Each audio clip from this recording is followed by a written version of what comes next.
Alors, mon cher Christian, quel match d'ouverture nous avons vécu ce soir au Club Soda. Une victoire des Bleus par la marque de 8-7 sur la dernière impro du match. En temps réglementaire, Oui. ils ont gagné ça in extremis, on pourrait dire, parce qu'il restait très peu de temps au chronomètre, mais ils sont inscrits au pointage. Ils commencent la saison avec une victoire, ça va leur faire du bien au moral. Ils ont été résilients tout au long du match. Les Bleus ont offert une très, très forte performance devant des Rouges qui les bombardaient. Les Rouges étaient tout feu, tout flamme, mais ils répondaient à chaque fois avec une impro très solide, des personnages très affirmés.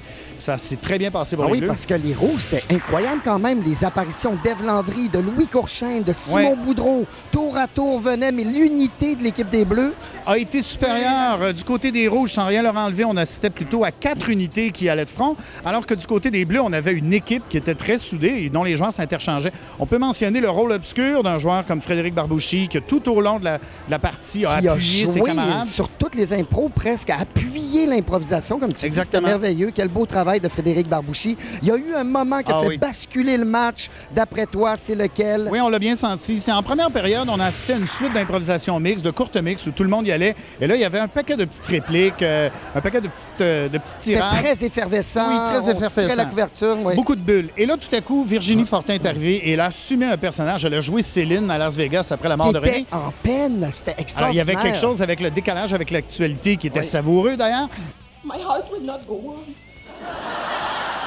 Ça a teinté les improvisations comparées solo de la suite. Absolument. Tous les joueurs se donnaient, c'était merveilleux. Arnaud Soli est rentré dans ce sillon-là et en a profité pour faire une improvisation hallucinante. Il y avait une très forte improvisation chantée juste auparavant d'Ève Landry qui aurait pu faire basculer le match, encore là en faveur des Rouges, mais non. Mais Arnaud Soli est arrivé. revenu, oui, puis il a fait le moment le plus flamboyant du match. Absolument. Cette improvisation chantée tout en mouvement, en course.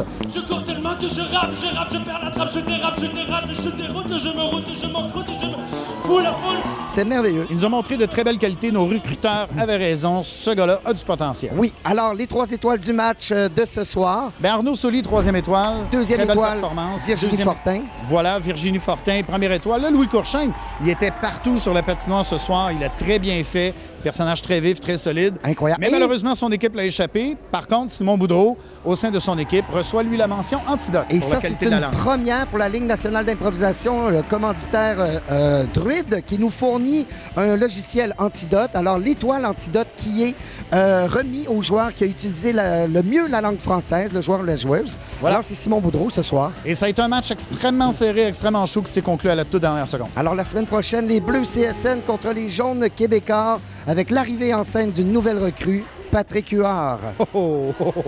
À la semaine prochaine. Je pense qu'il est nerveux.